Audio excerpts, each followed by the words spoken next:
تونسا میں ایک ایسی وبا پھیلی جس نے کئی بچوں کو اپنی لپیٹ میں لے لیا۔ HIV کی یہ وبا آخر بچوں تک پہنچی کیسے؟ یہ کہانی شروع ہوتی ہے ایک 10 سال کی بچی آسما کے ان الفاظ سے۔ وہ کہتی ہے، وہ مجھ سے لڑتا تھا لیکن وہ مجھ سے پیار بھی کرتا تھا۔ وہ اپنے چھوٹے بھائی آمین کو یاد کر رہی ہے، اور آپ جانتے ہیں یہ صرف ایک بہن کا دکھ نہیں تھا، یہ تو ایک بہت بڑے بحران کی شروعات تھی۔ تو بات ہو رہی ہے 10 سال کی آسما کی اور اس کے 8 سالہ بھائی آمین کی، ایک ایسا بچہ جس کی زندگی HIV کی تشخیص کے کچھ ہی عرصے بعد ختم ہو گئی۔ آمین تو شدید بخار اور تکلیف کے بعد چلا گیا، لیکن پھر پتہ چلا کہ آسما بھی HIV پازیٹیو ہے۔ اب یہاں معاملہ الجھ جاتا ہے۔ سب سے حیران کن بات یہ تھی کہ ان دونوں کی والدہ سغرا کا ٹیسٹ نیگیٹو تھا۔ تو سوال یہ تھا کہ اگر ماں کو HIV نہیں تو بچوں کو کیسے ہوا؟ بس اسی ایک نقطے نے اس پورے معاملے کو ایک بہت بڑا معمہ بنا دیا۔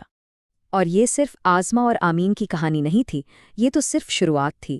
اصل میں یہ ایک پھیلتی ہوئی وبا کا پہلا اشارہ تھا، اور اس نے تفتیش کرنے والوں کے سامنے ایک بہت بڑا سوال کھڑا کر دیا تھا۔ آپ ذرا اس نمبر پر غور کریں، 331۔ صرف ایک سال کے اندر 331 بچے۔ تونسا جیسے چھوٹے سے علاقے کے لیے یہ تعداد کسی قیامت سے کم نہیں تھی۔ سوال وہی تھا، آخر اتنے سارے بچے اس جان لیوا وائرس کی زد میں آئے کیسے؟ اس کا جواب ڈھونڈنا بالکل آسان نہیں تھا۔ جب 97 متاثرہ بچوں کی ماؤں کا ٹیسٹ ہوا تو نتیجہ چونکا دینے والا تھا۔ ان میں سے صرف 4 مائیں پازیٹیو نکلی، مطلب صاف تھا، وائرس ماں سے بچے میں نہیں جا رہا تھا۔ تو پھر یہ پھیل کیسے رہا تھا؟ یہ وہ سوال تھا جس نے سب کو پریشان کر دیا۔ اس معمے کو سلجھانے کے لیے BBCI کی ٹیم نے ایک بہت بڑا قدم اٹھایا۔ انہوں نے خفیہ کیمروں کا استعمال کیا، ہسپتال کے اندر 32 گھنٹے کی خفیہ ریکارڈنگ، اور اس ریکارڈنگ نے وہ سچ سامنے لا کر رکھ دیا جو اس پوری وبا کی جڑ تھا۔ اور کیمرے نے جو کچھ دیکھا وہ واقعی ہولناک تھا۔ ایک ہی سرنج کو بار بار الگ الگ بچوں پر استعمال کیا جا رہا تھا۔ ڈاکٹر اور نرسیں سوچئے 66 بار بغیر دستانے پہنے انجیکشن لگا رہے تھے۔ استعمال شدہ سوئیاں، دوائی کی خالی شیشیاں، سب کچھ کھلے میں پڑا تھا، جیسے انفیکشن پھیلانے کے لیے باقاعدہ انتظام کیا گیا ہو۔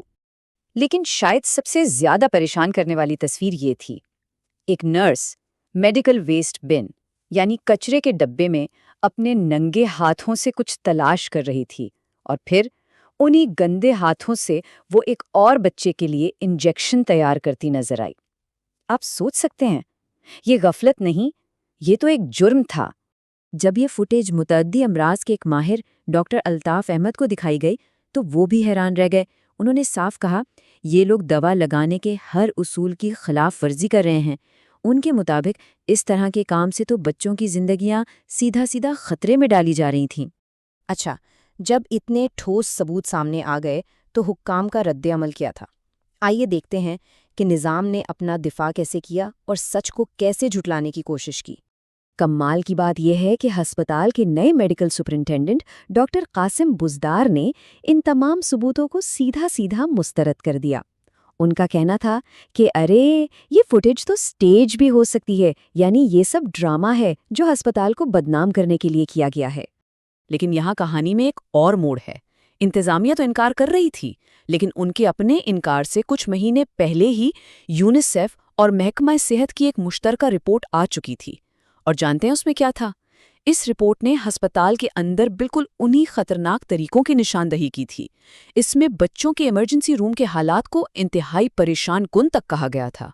اس ٹائم لائن کو دیکھیں تو پورا سسٹم بے نقاب ہو جاتا ہے۔ 2024 کے آخر میں ڈاکٹر قیسرانی نے خطرے کی گھنٹی بجا دی۔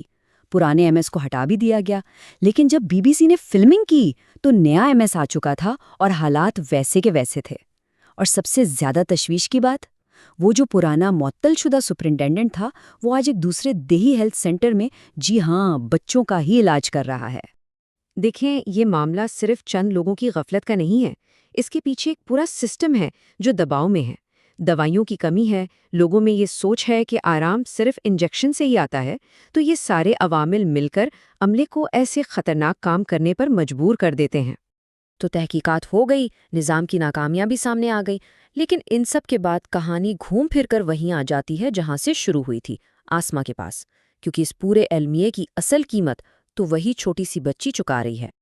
آج آسما کا وزن دن بدن گر رہا ہے اور اسے پوری زندگی ایک ایسے وائرس کے ساتھ جینا ہے جو اسے کبھی لگنا ہی نہیں چاہیے تھا۔ یہ ایک ایسی سزا ہے جو اسے کسی اور کے گناہ کی مل رہی ہے۔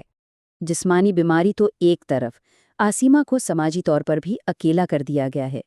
پڑوسی اب اپنے بچوں کو اس کے پاس کھیلنے نہیں بھیجتے۔ وہ اپنی بیماری کے ساتھ ساتھ اس گہری تنہائی سے بھی لڑ رہی ہے، اور وہ اپنی ماں سے معصومیت سے پوچھتی ہے، ماں میرے ساتھ کیا مسئلہ ہے؟ لیکن اتنی تکلیف اور تنہائی کے باوجود آسما کا حوصلہ نہیں ٹوٹا۔ وہ آج بھی اسکول جاتی ہے، خوب محنت سے پڑھتی ہے، اور اس کا ایک خواب ہے، وہ بڑی ہو کر ڈاکٹر بننا چاہتی ہے۔ شاید وہ اسی نظام کو ٹھیک کرنا چاہتی ہے جس نے اس کی اپنی زندگی تباہ کر دی۔ آسما کی کہانی تو یہاں ختم ہو جاتی ہے، لیکن ایک سوال چھوڑ جاتی ہے کہ آسما جیسے اور کتنے بچے ہیں جو اس ناکام نظام کی قیمت اپنی جان اور اپنے مستقبل سے چکا رہے ہیں؟ اور سب سے بڑا سوال، انہیں انصاف کب ملے گا؟